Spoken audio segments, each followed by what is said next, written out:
अभी भी मुझे लग रहा है कि सोना अंडरटोन हम बोलते हैं, अंडरटोन अभी भी बुलिश है, यानी कि यहां से ये ऊपर ही जाएगा क्योंकि सोना और चांदी भागने लगे थे और 4,381 पे सोना पहुंच गया था और प्रति आउंस सिल्वर का करीब करीब $53-54 तक पहुंच गया था। खुंदक में आके डोनाल्ड ट्रंप साहब ने कहा था हम तुम्हारे पास 100% टैरिफ लगा देंगे तुम ये काम करोगे तो क्योंकि चाइना और अमेरिका के बीच में जो दुनिया की दो सबसे बड़ी अर्थव्यवस्था है उनमें ट्रेड वॉर और घमासान हो गया था। दोनों देशों के बीच में बायलेटरल ट्रेड होता है $688 बिलियन। नमस्कार, मैं हूं आपके साथ विशाल कालरा। एक बार फिर से बात करेंगे सोने और चांदी की, जिनके दाम अचानक से बहुत तेजी से गिरने शुरू हो चुके हैं। पिछले एक हफ्ते में सोना करीब 10,000 रुपए गिर चुका है, तो चांदी पिछले 10 दिनों में करीब 31,000 रुपए तक गिर गई है। इसी साल में सोना और चांदी ने अपना रिकॉर्ड हाई बनाया, लेकिन पिछले 10 दिनों में ऐसा क्या हुआ है कि सोना और चांदी अचानक से गिरने शुरू हो गए हैं। खासकर दिवाली के बाद से तो ऐसा लग रहा है कि न जाने इनके रेट अब कहां जाकर रुकेंगे। 24 अक्टूबर को तो एक ही दिन में सोना 1800 से ज्यादा रुपए गिर गया और चांदी एक ही दिन में 4000 से ज्यादा गिर गई। अब सोने और चांदी में जिन लोगों ने निवेश कर रखा है, उनके मन में जो सवाल है कि इस सोना और चांदी को अब बेच दें, प्रॉफिट बुकिंग कर लें, या फिर अभी रखें कि आगे रेट बढ़ सकता है। निवेश जो करना चाहते हैं लंबे समय के लिए, उनके लिए स्ट्रैटेजी क्या होनी चाहिए, अचानक से इस रेट गिरने का कारण क्या है, इसे समझने के लिए अर्थशास्त्री शरद कोहली साहब हमारे साथ जुड़ गए हैं। सर, बहुत बहुत स्वागत है आपका। धन्यवाद, थैंक यू सो मच विशाल। शरद जी, जैसा कि मैंने जिक्र किया, 7 दिनों में 9,356 रुपए सोना गिर गया, 10 दिनों में चांदी 31,000 रुपए गिर गई। क्या हो रहा है सर? बिल्कुल, लोग बिल्कुल कंफ्यूज हैं कि क्या हो रहा है, क्योंकि नई नई ऊंचाइयां ये पिछले कई हफ्तों में छू रहा था। पर यह भी तो सच है विशाल, जो जितनी ऊंचाई छुएगा उतना ही उसका गिरने का डर भी ज्यादा हो जाता है। ये भी तो एक कड़वा सच है। देखिए, कोई भी 2-3 चीजें हम समझ लेते हैं। कोई भी एसेट क्लास सदा एक ही डायरेक्शन में नहीं जाता है। आपके चैनल पर भी मैंने कई बार ये बोला कि इसमें बीच बीच में करेक्शंस आती रहेंगी, तो इसको हमें करेक्शन की तरह देखना चाहिए, इसको हमें कंसोलिडेशन की तरह देखना चाहिए। कंसोलिडेशन का मतलब होता है जब आप बार बार ऊपर चढ़ते हैं तो बीच बीच में आप उसको एक तरह से, जब तेज दौड़ रहा होता है तो बीच में दौड़ के सांस भी लेता है, ये एक तरह से सांस लिया है। एक तो ये हो गया टेक्निकली समझने का। अब इसके पीछे फंडामेंटल रीजन समझ लेते हैं। फंडामेंटल रीजन ये है कि अमेरिका में जो कॉमेक्स, जहां पर ये सोने के भाव खुलते हैं, न्यूयॉर्क में कमोडिटी एक्सचेंज है, तो वहां पर ध्यान दीजिएगा 29 अक्टूबर को उनका कॉन्ट्रैक्ट एक्सपायरी है। सोने में, जैसा मैंने आपके चैनल पे पहले भी कहा था, कि स्पेकुलेटिव ट्रेडिंग भी बहुत होती है। सोना ना फिजिकली लिया जाता है ना दिया जाता है, खाली कॉन्ट्रैक्ट्स खरीदे और बेचे जाते हैं। तो उस मंथली कॉन्ट्रैक्ट की 29 अक्टूबर को एक्सपायरी है। तो जिन लोगों ने मुनाफा कमाया है विशाल, वो मुनाफा बुक भी तो करेंगे ना। मुनाफे को जेब में भी तो ले जाएंगे। एक इन्वेस्टमेंट की दुनिया में कहावत होती है, profit in the bank is better than profit in the books. यानी कि आपका वो मुनाफा जो बैंक में आ जाए उससे कहीं बेहतर है जो खाली कागजों पर दिखाई दे। तो जिन लोगों ने पैसा कमाया है, प्रॉफिट कमाया है, उन्होंने बुक किया। बुक करने का मतलब ये होता है कि उन्होंने बिकवाली करी, और जब बिकवाली की जाती है तो उस समय नीचे दाम आते हैं। $4,381 अपनी चरम सीमा पर यह पहुंचा था। वहां से करीब करीब 6-7% ये करेक्ट हो चुका है, इसमें कोई दो राय नहीं है। हालांकि $4,000 तक आ गया था। अब ये रिकवर करके फिर $4,111 इस समय है जब हम और आप बात कर रहे हैं। ये तो हुआ पहला कारण, जिसको हम प्रॉफिट बुकिंग कहते हैं, कंसोलिडेशन कहते हैं। अब दूसरे कारणों पे आते हैं। 2 बड़े कारण और हैं। 29 अक्टूबर मैंने आपको बताया कॉन्ट्रैक्ट एक्सपायरी है। तीसरा बड़ा कारण है कि 30 अक्टूबर को राष्ट्रपति ट्रंप और प्रेसिडेंट शी जिनपिंग की एक महत्वपूर्ण मीटिंग होने वाली है। आपको याद होगा कि हाल में जब सोना दौड़ा था, पिछले 2 हफ्ते की खासकर मैं बात कर रहा हूं, तो ये गिरावट आने से पहले तो वो दौड़ा था क्योंकि चाइना और अमेरिका के बीच में जो दुनिया की 2 सबसे बड़ी अर्थव्यवस्था हैं, उनमें ट्रेड वॉर और घमासान हो गया था। चाइना ने अमेरिका के रेयर मिनरल्स रोक लिए थे। करीब 17 के करीब रेयर मिनरल्स होते हैं जो कि अमेरिका में सैटेलाइट से लेकर डिफेंस इक्विपमेंट में इस्तेमाल किए जाते हैं, उनको रोक लिया था। दूसरा, अमेरिका ने क्या किया था, खुंदक में आके डोनाल्ड ट्रंप साहब ने कहा था हम तुम्हारे पास 100% टैरिफ लगा देंगे तुम ये काम करोगे तो कुल मिलाके एक आर्थिक अनिश्चितता 2 दुनिया की बड़ी अर्थव्यवस्थाओं के बीच में बन गई थी। ऐसा माना जा रहा था कि इसका असर पूरी दुनिया पे हो सकता है। इस बात को लेके सोना और चांदी भागने लगे थे और 4,381 पे सोना पहुंच गया था और प्रति आउंस सिल्वर का करीब करीब $53-54 तक पहुंच गया था। तो ये दोनों के दोनों मेटल्स भाग गए थे, क्योंकि जैसे मैंने कहा था आपको पहले भी कि सोने और चांदी को अशांति, अनिश्चितता ये पसंद है, तो ये अनिश्चितता का माहौल बना था। अब जब ये मीटिंग की तारीख तय हुई 30 अक्टूबर की, तो कुछ ट्रेडर्स को, स्पेकुलेटर्स को ये लगने लगा कि भाई अब तो मिल रहे हैं, आपस में मिलेंगे तो हाथ तो मिलाएंगे ही, क्या पता कोई बात बन जाए।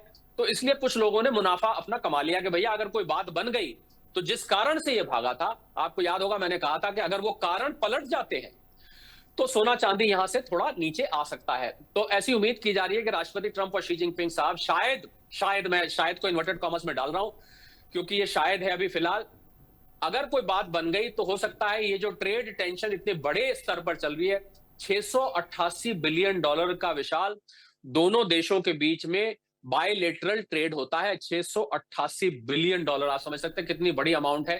तो इसके टेंशन के चक्कर में ये बढ़ गया था। अब इस टेंशन को दूर होने की उम्मीद में ये घट रहा है। अगर ये समझौता 30 अक्टूबर को कुछ नहीं होता, यानी कि उनके मिलन का कोई भी परिणाम नहीं आता है, तो यहां से आपको सोना फिर तो 29 और 30 अक्टूबर तक आपको सोना इसी प्रकार दबाव में और उतार चढ़ाव बड़ा दिखता रहेगा।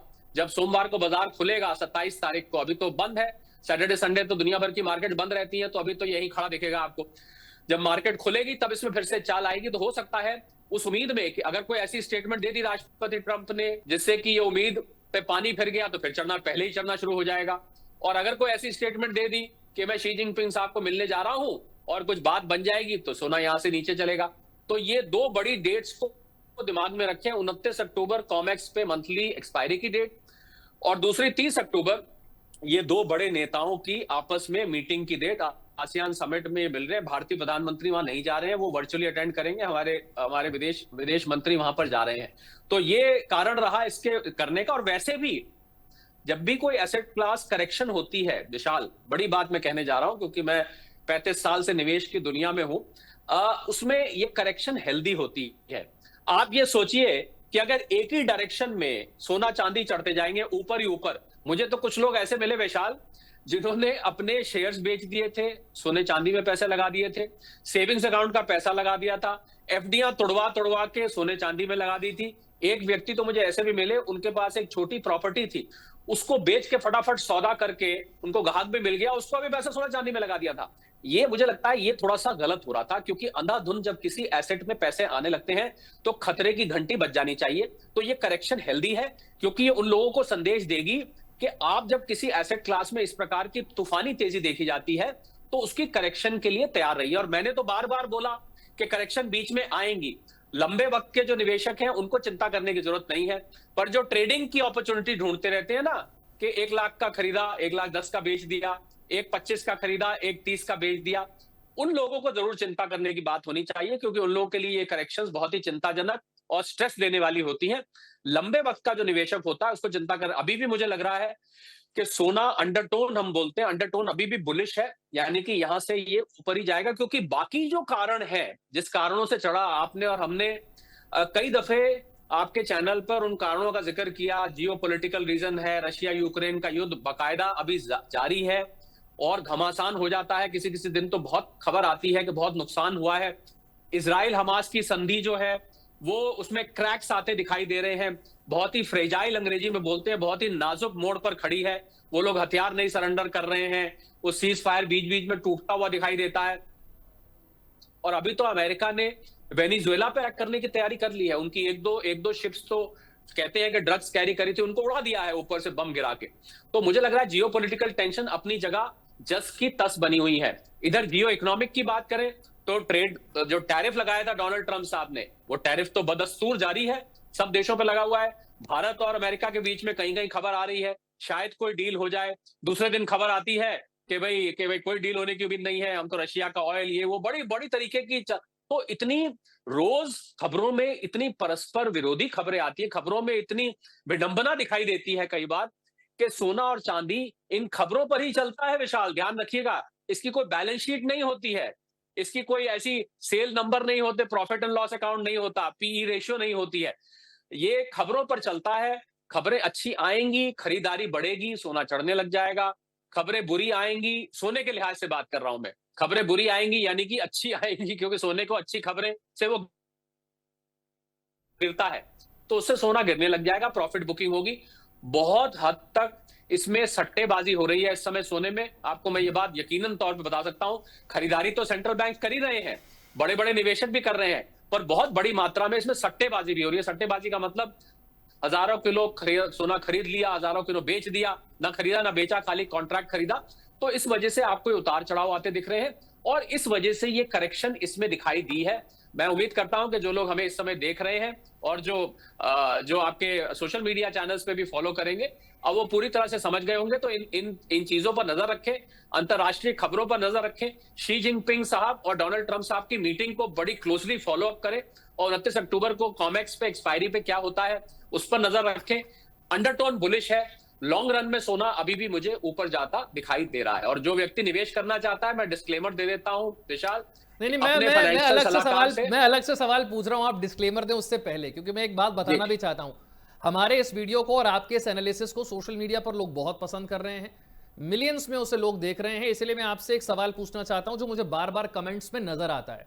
कमेंट्स में लोग पूछ रहे हैं कि हमें साफ साफ बताइए कि क्या इस समय, इस पॉइंट पर जब हम इस वीडियो को देख रहे हैं, हमें अब सोना यहां से आगे खरीदना है या प्रॉफिट बुकिंग कर लेनी है? चांदी हमें यहां से खरीदनी है या प्रॉफिट बुकिंग कर लें? जो लोग बस अभी अभी इस रैली को देखकर पैसा कमाने आए थे वो क्या करें, और जो लंबे समय के निवेशक हैं वो क्या करें? बिल्कुल क्लियर हमें बताइए, ये बार बार कमेंट में आता है। चलिए बिल्कुल बिल्कुल क्लियर भाषा में बात कर लेते हैं। हालांकि आपको फिर भी मैं ये कहूंगा कि अपने फाइनेंशियल एडवाइजर की सलाह लेनी चाहिए। हम लोग केवल एक एनालिसिस करते हैं। देखिए, अगर आपके पास कुछ सोना है और आपको उसमें अच्छा खासा मुनाफा हो चुका है, तो मैं आपको ये एक सलाह के रूप में कहना चाहूंगा कि आप उसमें से कुछ हद तक प्रॉफिट बुक करें। ठीक है, क्योंकि profit in the bank is better than profit in the books. कुछ हद तक बुक कर लें। अगर आप निवेशक हैं, निवेश करना चाहते हैं, तो सोने में अभी करेक्शन हुई है, थोड़ा थोड़ा करके सिप के माध्यम से, जैसे गरम गरम चाय थोड़ी थोड़ी करके पी जाती है ना, सिप करके, सिप कर करके, यानी थोड़ा थोड़ा, जब जब करेक्शन हो उसमें थोड़ा थोड़ा लंबी अवधि के लिए लें। अगर आप लंबी अवधि के लिए लेंगे ना, तो ये जो करेक्शन हुई है ना, $4,381 से घट के $4,000 तक एक बार छू गया था, ये करेक्शन आपको विचलित नहीं करेगी, क्योंकि आपने तो 3 साल 5 साल 2 साल के लिए किया हुआ है, तो आपको ये विचलित नहीं करेगी। तो थोड़ा थोड़ा करके ले, प्रॉफिट हो चुका है तो जब थोड़ी सी कीमत उठे प्रॉफिट को बुक कर ले, पार्टी वार्टी करें, हमें भी कोई लड्डू वड्डू खिलाएं और थोड़ा सा आप रखे रहें, सारा मत बुक करें, थोड़ा सा जरूर बुक कर लेना चाहिए। जो प्रॉफिट आपकी जेब में आ गया वही आपका है विशाल। और चांदी के लिए भी बिल्कुल सेम रहेगी स्ट्रेटेजी आपकी? बिल्कुल बिल्कुल, चांदी के लिए भी सेम सेम रहेगी। मैं इसको एग्जांपल के माध्यम से बिल्कुल सरल कर देता हूं। मैं एकदम सरल कर देता हूं। मान लीजिए 6 महीने पहले किसी व्यक्ति ने 1 लाख रुपए सोने में लगाए थे और 1 लाख रुपए चांदी में लगाए थे। आज उसे क्या करना है, कितना प्रॉफिट बुक करना है, और आज 6 महीने के बाद उसके पास एक बार फिर से 1 लाख रुपए हैं, 1-1 लाख रुपए सोने और चांदी के लिए, दोनों के लिए। अब उसे क्या करना है? इस तरीके से और सिंपल कर देते हैं। मान लीजिए आपने 1-1 लाख रुपए लगाए थे 6 महीने पहले, उस समय शायद कीमत 80-90 हजार रुपए प्रति 10 ग्राम रही होगी।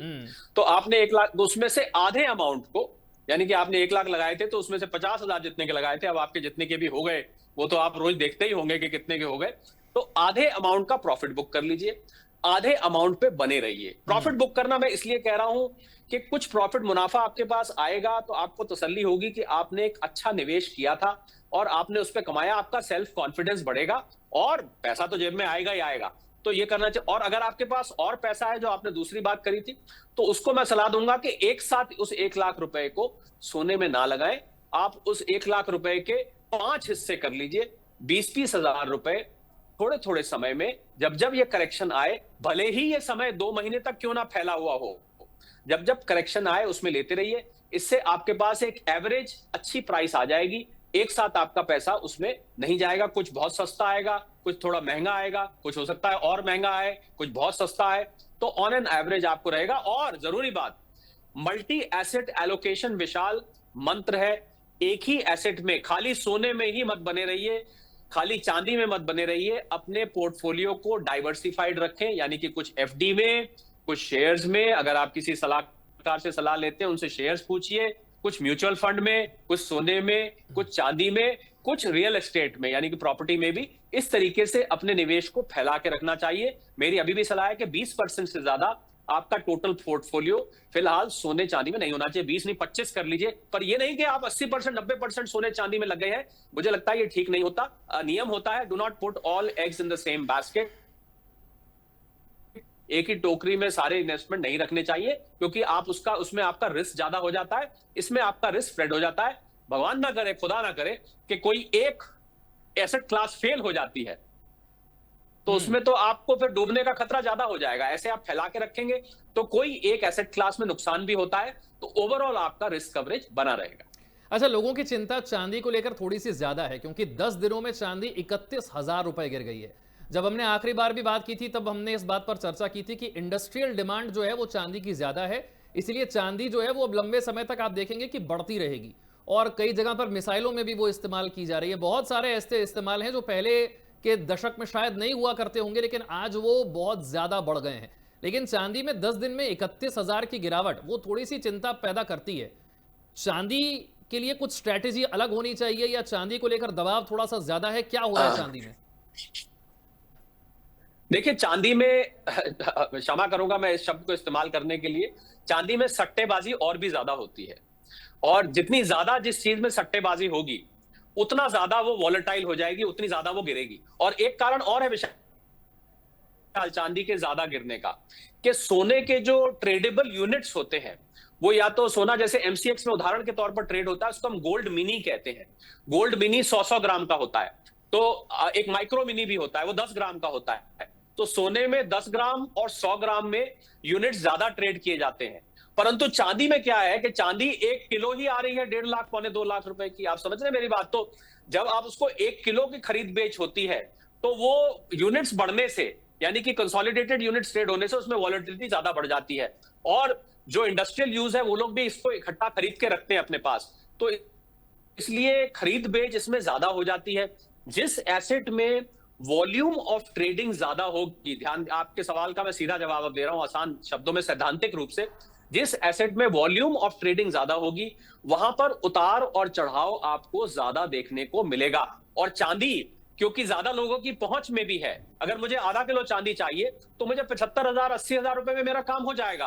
पर आधा किलो अगर मुझे गोल्ड चाहिए तो आधा किलो गोल्ड तो मेरा 65-70 लाख रुपए का रहेगा। तो क्योंकि चांदी ज्यादा रीचेबल है, ज्यादा आसानी से लोग खरीद पाते हैं, ज्यादा आसानी से लोगों की पहुंच में आ जाती है। सोना तो पहुंच में, 1 ग्राम सोना अगर 12,000 12,500 रुपए का है तो नेचुरल बात है उसमें आम आदमी जो है 1 ग्राम कहेंगे सोना क्या खरीद के करूंगा, इससे बेहतर तो मैं आधा किलो या 250 ग्राम चांदी ले लूं। तो वॉल्यूम ज्यादा होने की वजह से चांदी और इंडस्ट्रियल डिमांड की वजह से वॉलेटिलिटी उसमें ज्यादा आ जाती है। इस वजह से आपको चांदी में ज्यादा उतार चढ़ाव दिखता है। परंतु चांदी की भी उतनी ही शॉर्टेज है, बल्कि ज्यादा शॉर्टेज है सोने के मुकाबले। 9 मिनट में जितनी चांदी निकाली जाती है वो 6 मिनट में कंज्यूम हो जाती है। तो चांदी की शॉर्टेज है। लंबे वक्त में मुझे लगता है विशाल के चांदी भी उतनी ही भागेगी, शायद सोने से ज्यादा भाग जाए तो मुझे हैरानी नहीं होगी। परंतु लंबा वक्त इसमें बहुत ही अहम शब्द है, छोटी मोटी करेक्शंस को नहीं देखना चाहिए, क्योंकि आप वो सही टाइम पता लगाना कि कब इस निवेश में घुसना चाहिए, वो पता लगाना बहुत ही कठिन काम होता है। अच्छा, हम बहुत लंबे समय से चर्चा कर रहे हैं कि कैसे सेंट्रल बैंक्स बड़े पैमाने पर सोने की खरीद कर रहे हैं। अब हमारे पास एक आंकड़ा भी है जो कि 23 अक्टूबर को यह खबर सामने आती है। रिजर्व बैंक ऑफ इंडिया ने, भारत के सेंट्रल बैंक ने, जो उसका गोल्ड का भंडार है वो 8 लाख किलो के पार हो गया। 8.8 लाख केजी ये पार हो चुका है। इसकी कीमत 8,40,000 करोड़ रुपए है। 8,40,000 करोड़ का सोना आरबीआई के पास है। और 2025-26 का जो फाइनेंशियल ईयर है, महीने में 600 किलो सोना भारत ने खरीदा है। इसका मतलब क्या है? सोने का भंडार बढ़ने से क्या होता है? क्या यह किसी तरह की चिंता है, या गोल्ड स्टैंडर्ड को हम फिर से मेंटेन कर रहे हैं, डॉलर का उतना महत्व नहीं रह गया है? क्या है ये? बल्कि दुनिया भर के रिजर्व बैंक सोने को इकट्ठा कर रहे हैं। बिल्कुल ठीक बात है, क्योंकि डोनाल्ड ट्रंप साहब की नीतियों की वजह से अमेरिकी अर्थव्यवस्था, ऐसा माना जा रहा है कि कमजोर पड़ेगी। अगर वो कमजोर पड़ती है, और जिस तरीके से ट्रंप साहब प्रोटेक्शनिज्म की मार्ग पर चल पड़े हैं, कभी वो H1B वीजा में रोक लगा देते हैं, फीस लगा देते हैं, कभी वो चाबहार पोर्ट पे सैंक्शन कर देते हैं, कभी वो टैरिफ लगा देते हैं, कभी कुछ कनाडा से उनकी बिगड़ गई। कनाडा को तो उन्होंने ट्रेड टॉक्स ही बंद कर दी, जो कि उनका दो सबसे बड़े ट्रेड पार्टनर्स में से है। तो जो अमेरिका में अमेरिकन अर्थव्यवस्था पे अनिश्चितता के बादल छाते जा रहे हैं, इसकी वजह से माना जा रहा है कि डॉलर का दबदबा, डॉलर की दादागिरी कमजोर पड़ने वाली है। और अगर ये कमजोर पड़ती है तो सोना यानी कि गोल्ड स्टैंडर्ड वापस आ सकता है, क्योंकि अभी जितनी भी करेंसीज का मापदंड है वो डॉलर है। आप देखिए, जब भी किसी करेंसी का तोल मोल की जाती है तो डॉलर का पहले जिक्र आ जाता है, बीच में अपनी टांग अड़ा देता है कि भाई मेरी तुलना में बताओ ये कितने का है। तो उसकी अगर दादागिरी कम होती है तो सोना वो पैमाना बन जाएगा जिसके आधार पर आप करेंसी को और जिसके आधार पर अर्थव्यवस्था की मजबूती को आप मापेंगे। इसलिए और इस बात का सारे सेंट्रल बैंक्स को अंदाजा लग चुका है कि ये ट्रंप साहब ने अमेरिका की अगर यहां पर अर्थव्यवस्था कमजोर हुई उनकी नीतियों की वजह से, तो सोना हमारे पास होना चाहिए, तभी हमारी अर्थव्यवस्था मजबूत कहलाएगी, हमारी करेंसी मजबूत बनेगी। तो मुझे लग रहा है ये डॉलर की कमजोरी सेंट्रल बैंक्स को मजबूर कर रही है। और दूसरी बात, दुनिया भर के देशों ने अमेरिकन ट्रेजरी में बेतहाशा निवेश किया हुआ था, आज से नहीं सालों से। अब जब ट्रंप साहब की ये नीतियां अमेरिकी अर्थव्यवस्था को एक कमजोर अर्थव्यवस्था की शक्ल दे रही हैं, तो उनको लगता है कि उनका निवेश सुरक्षित नहीं है। तो ये सेंट्रल बैंक्स वहां से अपना निवेश अमेरिकन ट्रेजरी बॉन्ड से निकाल रहे हैं और निकाल के उसको सोने में लगा रहे हैं। ये एक कारण है कि सेंट्रल बैंक सोना लगातार खरीद रहे हैं। मैं उम्मीद करता हूं जवाब मिल गया होगा। आप भी छोटे सेंट्रल बैंक बन जाइए और सोने को थोड़ा थोड़ा खरीदते रहिए। अच्छा, अब प्रश्न ये है कि अब 8 लाख किलो से ज्यादा का सोना भारत के पास है, 8,40,000 करोड़ उसकी कॉस्ट है। तो अब मैं नहीं जानता दुनिया भर में कितना सोने का भंडार किस देश के पास है, अभी मैं रिकॉल नहीं कर पा रहा हूं उस चीज को। आप बताइए, क्या भारत की स्थिति सोने चांदी के भंडार को लेकर अच्छी मानी जाएगी या अभी और सोना खरीदने की जरूरत है एक मजबूत अर्थव्यवस्था बनने के लिए? बड़ा इंटरेस्टिंग सवाल है, क्योंकि इस सवाल में एक झोल है विशाल, और मैं झोल आपको बताता हूं क्या। अमेरिकी अर्थव्यवस्था, अमेरिकी एज ए देश हम माने, उसके पास 8,000 टन से भी, भारत के पास 880 टन है। मैंने आपके किलो को टन में कन्वर्ट कर दिया, एक टन में 1,000 किलो होते हैं। अमेरिका के पास 8,000 टन से भी ज्यादा सोना है। माना जाता है कि चीन के पास, चीन अपने आंकड़े निकालता नहीं है, 5,000 टन से ज्यादा सोना है। भारत के पास उसके मुकाबले 880 टन सोना है। परंतु अब झोल जो मैंने कहा ना, वो यहीं आ जाता है। भारतीय घरों के पास, भारत में जो घर है उसके पास 25,000 टन से भी ज्यादा सोना है। गोल्डमैन सैक्स की रिपोर्ट तो ये कहती है कि 30,000 टन से भी ज्यादा का सोना है। तो देखिए, जो ऑफिशियली तो भारत का सोना जो रिजर्व बैंक के पास है, वो अगर हम अमेरिका से तुलना करें तो 10वां हिस्सा है। चाइना से तुलना करें तो चाइना के पास 5,000 टन है, जर्मनी के पास 3,000 टन के आसपास है, फ्रांस इटली के पास भी 2 और 3,000 टन के बीच में है। तो भारत का भंडार भले ही उनसे कम हो, पर भारत की जो गृहिणियों का भंडार है ना विशाल, वो बहुत उन सबसे कहीं बड़ा, अमेरिका से 3 गुना ज्यादा है। फर्क यह है कि वो वॉल्ट्स में रखा हुआ है और ये सोना आपको अनाज के टिन में, मंदिरों में भगवान की मूर्ति के पीछे रखा हुआ है, संदूक में रखा हुआ है, बेड के लॉकर्स में रखा हुआ है, बैंक के लॉकर्स में रखा हुआ है। फर्क इतना ही है। भारत की अर्थव्यवस्था में अगर ये सोना आ जाए किसी तरह, कैसे आएगा मुझे नहीं पता, ये सरकार का काम है, मेरा काम नहीं है। अगर ये आ जाए तो भारत अमेरिका से भी 3 गुना ज्यादा आगे निकल जाएगा इस भंडार के मामले में विशाल। कमाल की इंफॉर्मेशन ये है, और आप सोच भी नहीं सकते होंगे जो हमारे दर्शक है कि अमेरिका से 3 गुना सोना भारत की गृहिणियों के पास अनाज के टिन में, जैसा सर ने कहा है। लेकिन सबसे इंपॉर्टेंट सवाल जो था कि अभी जिन्हें निवेश करना है वो क्या करें, उसका जवाब हम उम्मीद करते हैं कि हमारे दर्शकों को जरूर मिल गया होगा। बस एक आखिरी सवाल बिल्कुल संक्षेप में, जो ज्वेलरी खरीदने जा रहे हैं वो थोड़े से चिंतित हैं कि साहब 7 दिन में 10,000 गिर गया, 10 दिन में 31,000 चांदी गिर गई, मैं अभी ज्वेलरी लूं कि रुक जाऊं? देखिए, ज्वेलरी लेने वालों के लिए तो खुशखबरी है, आपका पैसा कम जा रहा है।